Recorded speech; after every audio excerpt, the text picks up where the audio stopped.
which wide receivers are must starts in week 5, and who should be riding the bench on your fantasy team. We're going to go game by game and go through all the wide receivers that matter to tell you who to start and sit to win. Let's start with the guys you don't even need to think about. These are must starts no matter who they play. Justin Jefferson, Tyreek Hill, Devontae Adams, CeeDee Lamb, Stephon Diggs, Amon-Ra St. Brown, Jalen Waddle, A.J. Brown, Jamar Chase, Devontae Smith, Chris Olave, and Puka Nacua. Keep in mind that bye weeks are here. We have 4 teams out of action. That would be the Browns, Seahawks, Chargers, and Bucks. Before we get to those matchups, we have a quick word for you. Introducing our new app, Draft Lane. Connect with us anytime for your start sit, waiver questions, and more. We can instantly access your roster and tell you the exact right moves to make. Access your past leagues and climb the Draft Lane leaderboard and see how you stack up against your competitors. Both Yahoo and Sleeper are supported. Download Draft Lane today and use the promo code ENDGAME to receive $10 in your account. Available on the App Store and Google Play. All right, Chris, let's start with Thursday night. We have the Bears taking on the Commanders. The big question is, which version of the Chicago Bears offense, especially the pass offense, will we get, and which DJ Moore are we going to get? Yeah, that's a big question here. It's not the Broncos, it's the Commanders. They're a bit better on defense than the Broncos. They're quite a bit better on defense than the Broncos, but I think DJ Moore is one of those guys. I'm not going to say you have to start DJ Moore, but if you need to, you can start him. He's at least got upside. Well, we'll say, in fairness, Justin Fields had 3 really bad games and then finally exploded. DJ Moore didn't. He actually had a good week 2 and at least scored in week 3. I think he's a very solid receiver. Not going to expect a huge game, but I think if you got him for the most part, he should be in your lineup. Now, Darnell Mooney hadn't done a whole lot, but look, with Chase Claypool maybe just off the team, does Mooney now become more fantasy relevant? I mean, I certainly think he becomes more fantasy relevant, but I'm still not starting him.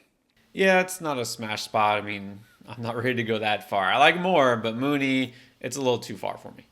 What about Terry McLaurin starting to come around? Sam Howell starting to come around? Gets the Bears.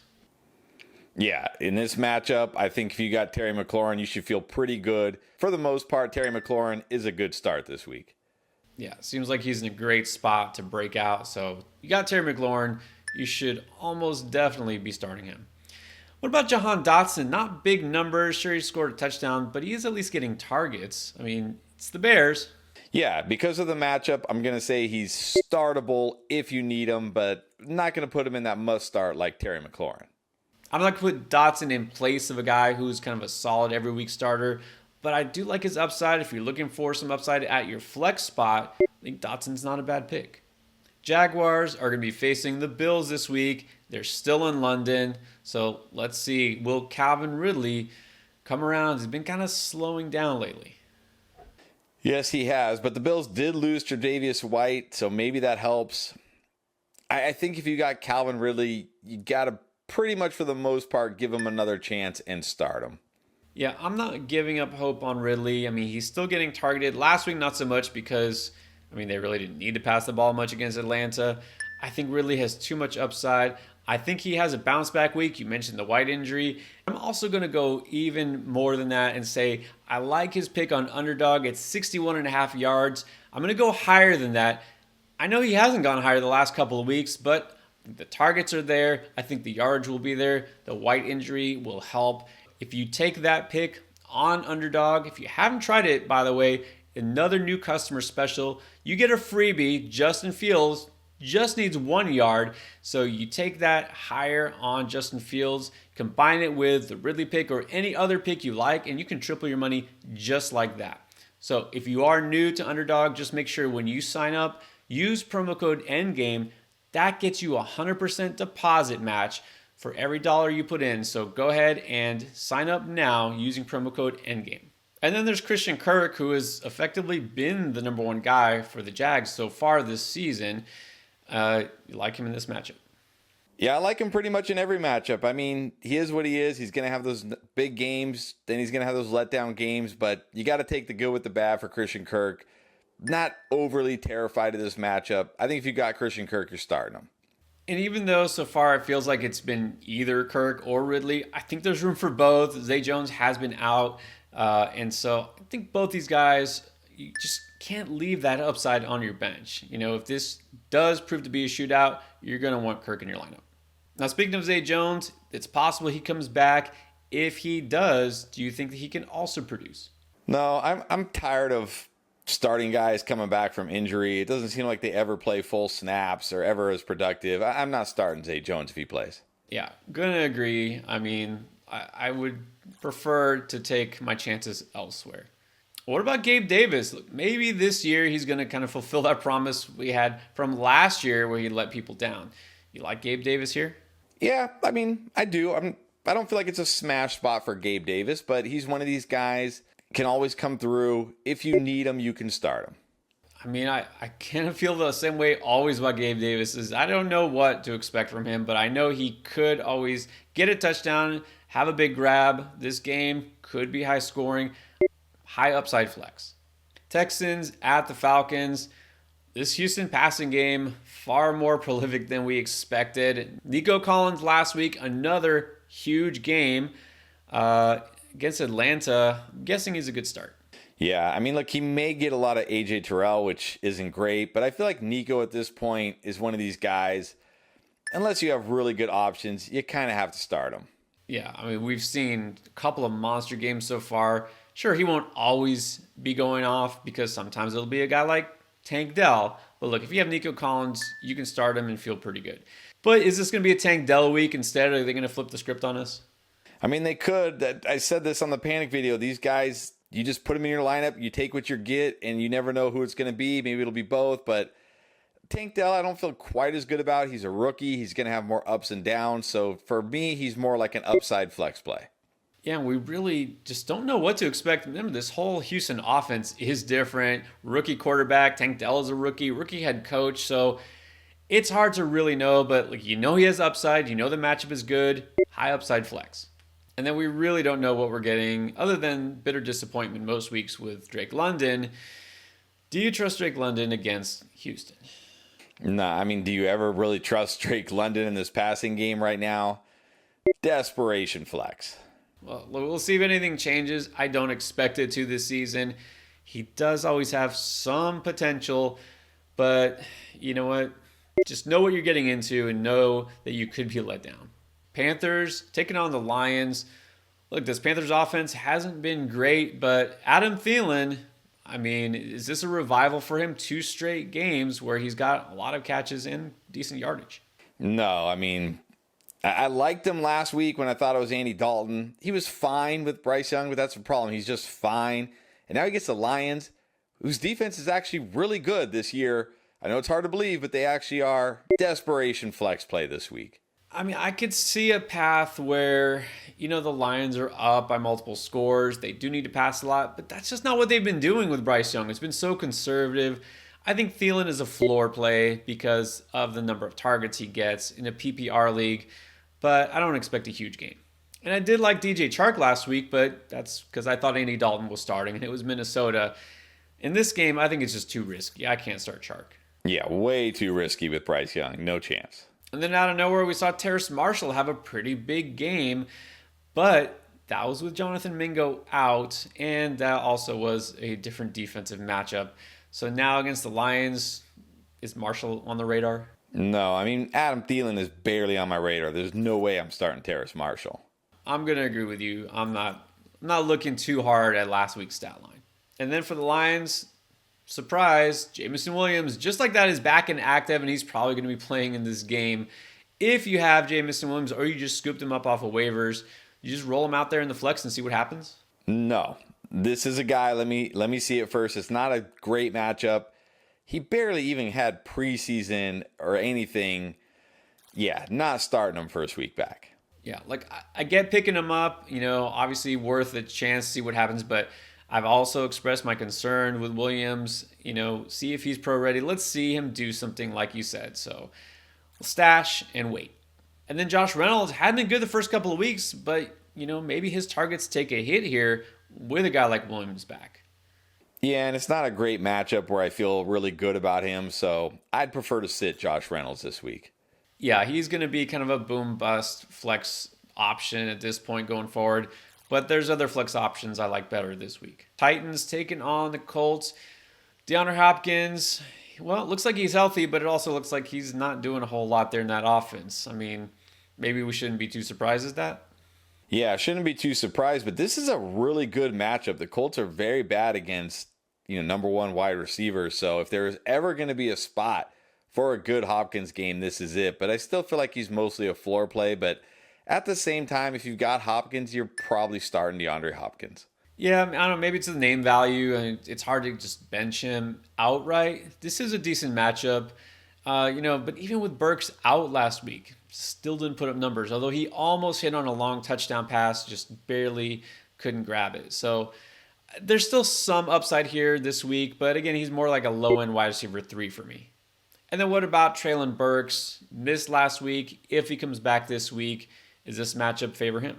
Not really. And I mean, does any of this situation favor Treylon Burks? Not really. I'm not starting him. Yeah, I think there's talent there. It's just this offense, this quarterback. Yeah, you cannot put Burks in a lineup.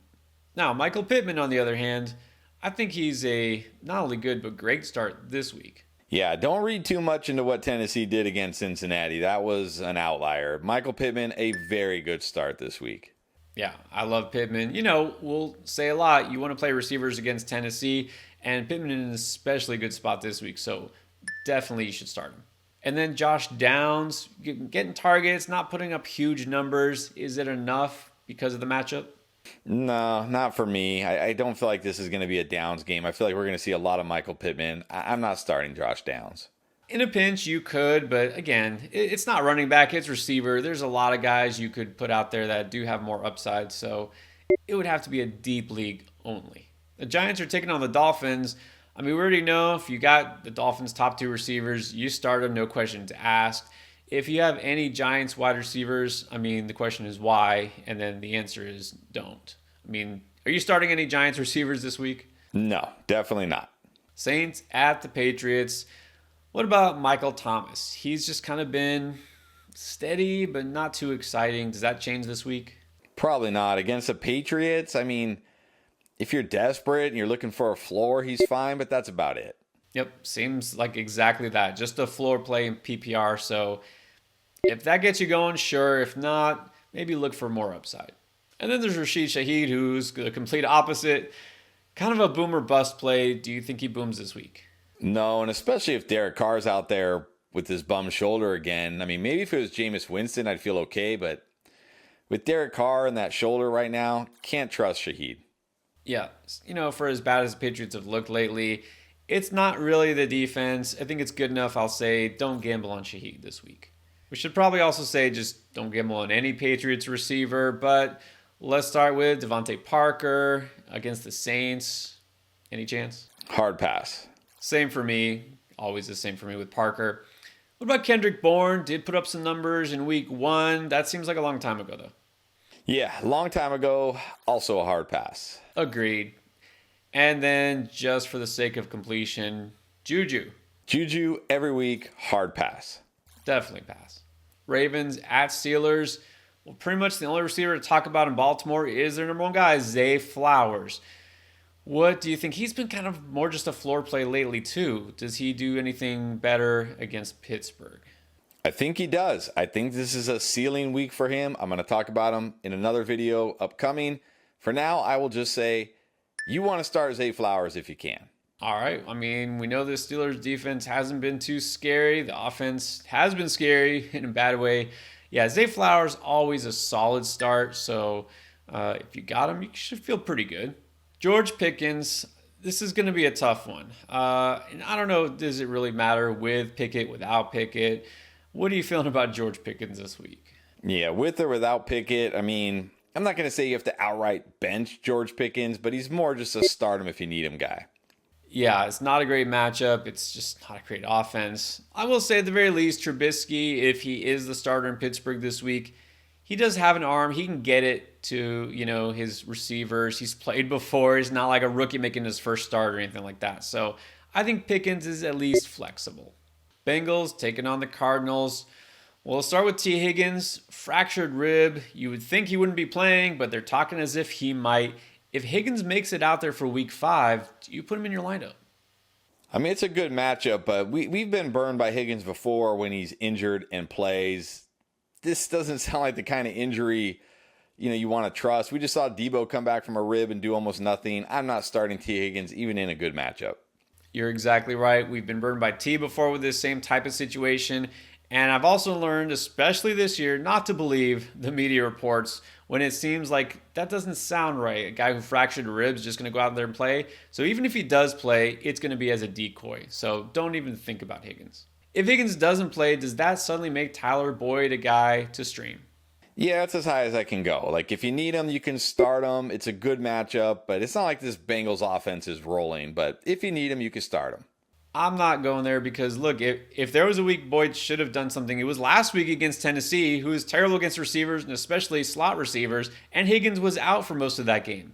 So, no, I know better. I'm not going to start Tyler Boyd. I'll stream somewhere else. And this Cardinal receiving core, which looked really thin at the beginning of the year, is looking pretty good now. Start with Hollywood Brown. Had a good week 4. Does he have a good week 5? I mean, maybe he's had 3 good weeks in a row. Never a guy I feel like I have to start because I guess I still am coming around on maybe Josh Dobbs and this offense actually being fantasy relevant right now. But I think if you need to start him, you can. I mean, I was very skeptical of Arizona just on the whole this year. Give them props. They're playing hard. Nothing about this matchups made me think I'm going to not start Marquise Brown if I have him. So, not the highest ceiling compared to what he used to have in Baltimore, but I think he's a solid start. And then I talked about Michael Wilson, strong waiver wire pickup, but would you even go out as far as flexing him? Man, I don't like chasing these guys, especially these rookies coming off one big game. I mean, I know he's been okay this year, and I do like him as a player, but this feels a little too risky for me. I'm going to sit him this week. I think it depends, of course, on your other choices. This is where those start and sit decisions come in, and is why we have those live shows. I don't mind starting him, but like you said, I don't want to chase last week's points. So I feel like he's a risky flex play. Eagles taking on the Rams. You got an Eagles receiver, at least their top 2 receivers, you're good. And now let's get to the Rams. There's a chance that Cooper Kupp is activated because he's eligible. It doesn't sound like it's leaning that way. So if he is activated, are you going to take the chance? I think you have to. I mean, I know I just said with other guys like, I'm tired of getting burned by these guys coming back from injury, but this is Cooper Kupp we're talking about. I don't think the Rams would activate him if he's not ready. So if he does get activated, I think you got to roll him out there. I would be super nervous just because we've seen, the Rams do this sometimes. They zig and we think they're going to zag. And, like you said, it's a fair point. If he's activated, you'd think they would use him. But I could also see him very, very limited. So I would prefer not to start him right away. And we want to know, what does this mean for Puka? Well, right now you're still starting Puka, no questions asked.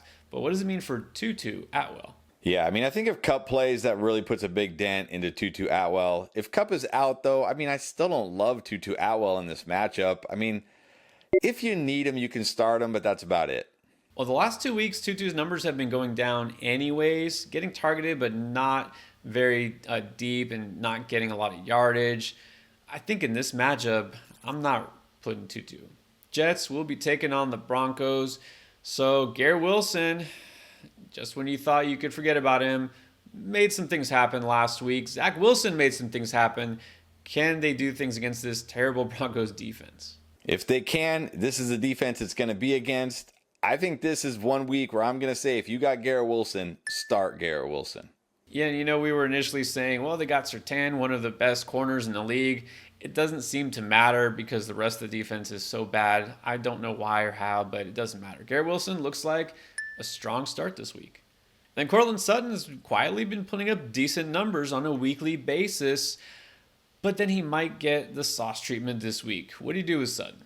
Yeah, liked him last week, don't like him this week. I am sitting Cortland Sutton this week. Yeah, I feel like this could be a big letdown for the Denver offense, going from Chicago to the Jets. So Sutton, he's not the worst pick for me, but more of just a floor guy.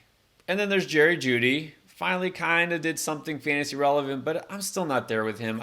I just don't feel good with him in my lineup. I don't think I want to start him, especially against the Jets. No, if I'm not starting Sutton, I'm definitely not starting Judy. And then there's Marvin Mims. Could be kind of that sneaky big play threat there. But is that thinking too hard? Yeah, in good matchups, sure, but this one, no thanks. I'm going to bench Marvin Mims. Chiefs taking on the Vikings. These will be some interesting decisions for people in deeper leagues, or at least with deeper benches. So Chiefs receivers have been underwhelming, but so has the Vikings defense. So let's talk about Rashee Rice. What do you think he could do in Minnesota? I mean, maybe he can do something, maybe he can score, but you'd have to be in an extremely deep league and really desperate to be starting Rashee Rice. I'm not starting him. Yeah, I'm going to agree. He's kind of a touchdown-dependent play, I think. Just target volume hasn't been there for really any of these guys. Looked like he was coming on, and then last week happened. So, yeah, I'd say really only in a standard league, and even then, it should be a deep league. And then Kadarius Toney, I think we'll both pass, right? Yeah, definitely passing on Kadarius Toney. In Minnesota, got Jordan Addison. Very disappointing week 4. Is there a bounce back in store? I mean, he's got to be better than 0, and the Vikings certainly are going to have to throw the ball a lot more, and they are at home, but don't love Jordan Addison this week, but I still think he's a guy, if you need him, you can start him. I think he could be a sneaky flex play, but we have to acknowledge the risk. You know, Kansas City defense has been better than we expected. So I think Addison, you can flex him, but just don't feel super confident.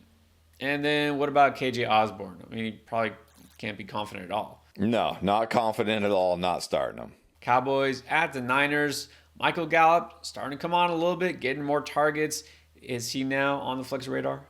I mean, maybe in very deep leagues, but, you know, it's still the 49ers. I'd really prefer not to start Michael Gallup. I'm going to agree. I mean, Cowboys passing offense in general hasn't been really clicking on all cylinders. Gallup, too risky for me. And then Brandon Cooks, I'm still waiting for that game, you know, where he actually arrives or re-arrives. Or, I don't know. I don't think I see it happening this week. No, me neither. Not starting Brandon Cooks. Brandon Ayuk, I mean, look, I know it's a Cowboys defense, but you can't even put him on the bench unless you are in a super shallow league. Yeah, pretty soon he might be in that no doubt must start category, but for now, if you got Ayuk, you're starting him. Debo is a different question. We know the talent, but coming off a week where he didn't even practice, he did play but didn't put up numbers. What do you think about Debo against Dallas? I think you still got to start Debo. I mean, look, he played. He should be a full practice participant this week. I think if you got Debo, for the most part, you're starting him. Agree. I mean, don't feel great about him, but it's hard to keep him on the bench in most leagues. So a decent start. And the week ends with the Packers taking on the Raiders in Vegas. Let's start with Romeo Doubs. I mean, this guy has been producing for the most part every week when he's playing. And now he gets the Raiders. I mean, how high are you on him? Probably not as high as you, but I think in the matchup, if you need him, you can start him. He's got decent upside this week. Well, I mean, I know Watson was on a kind of a snap count last week, but I think Dobbs is the number 1 there right now. Got that connection with Jordan Love. It's a great matchup. I think he's a really solid number 3 receiver in fantasy. And then there's Christian Watson. Limited appearance last week. Got a touchdown. Should be ramped up. Gets the Raiders. Must start. Yeah, I don't want to go as far as to say a must start, but I think if most cases, if I've got Christian Watson against the Raiders, I'm putting him in my lineup if I can. Yeah, I think you have to. I mean, you don't want the potential for a huge game on your bench. And then there's Jaden Reed, also been productive, also playing the Raiders. Where does he land for you? With Christian Watson probably playing most of the snaps now, Romeo Doubs there. Hard to see a path for him now. I'm going to bench him. Yeah, I think he will get affected a little bit more by Watson than Doubs will. You could flex him if you're, really thin at receiver because of the buys or something like that, but probably should be in your bench. And then we got Jacoby Myers. I mean, assuming Jimmy G is back, he should at least be a solid start. Yeah, exactly. As long as Jimmy Garoppolo is back, which he should be, then I like Myers this week. Definitely a solid start. All right, now you got the lowdown on all the wide receivers that matter for week 5 of fantasy. Don't forget every other position, start, sit, and everything you need to win in fantasy. Check out our weekly playlist right here.